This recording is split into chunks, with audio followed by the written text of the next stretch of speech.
Hi everyone, this is John Kinder. The parables I'll be discussing today come from Luke chapter 14, verses 25 to 33. And great crowds accompanied him. And he turned to them and said, If anyone come after me and does not hate his father and mother, and wife and children, and brothers and sisters, and yes, even his own life, he cannot be my disciple. Whoever does not bear his own cross and come after me cannot be my disciple.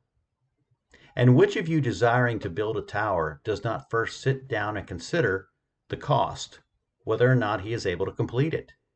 Otherwise, once he has laid the foundation and is not able to finish, others will see him and begin to mock and say, This is the man who began to build, but could not finish.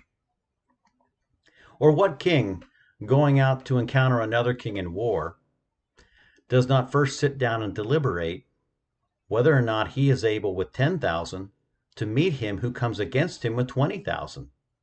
And if not, while he is a great way off, he sends a delegation to ask for terms of peace. So therefore, if any of you does not renounce all that he has, he cannot be my disciple. Luke 14, 25 to 33. Let me go to my notes for this next section. This is a double parable from Luke 14, which illustrates the cost of being a disciple. First, we see Jesus use language in verse 26, which is somewhat shocking, that we should hate our families.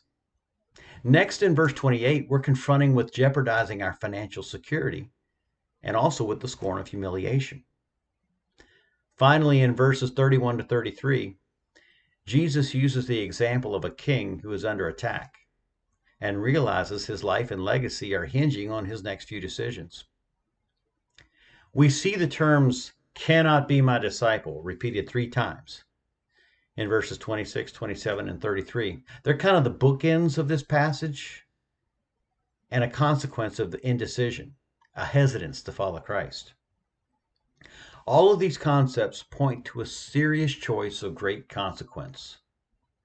We need to understand, and Jesus is trying to communicate, that following Christ is not to be taken lightly. While many believers here in modern America are tempted to place just enough faith in Christ to secure eternity in heaven, Jesus paints a vastly different picture of what it means to be a disciple. Michael Card wrote a song, What Will It Take to Keep You from Jesus? We need to soberly consider what stands in the way of our singular pursuit of Jesus. Is it our family? Is it our money? Is it our legacy? Is it our life itself? Jesus calls the question. Are we going to honor him with our lips or follow him with our lives? These parables are going to raise some questions that we're going to have to work through. These are not things that are necessarily right there looking at you from the surface. These are some things that we're going to have to dig a little bit.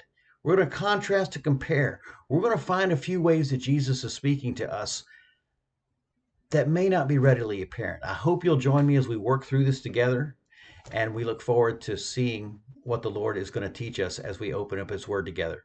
God bless you guys. Look forward to the next time we're together and wrapping this thing up. Good night.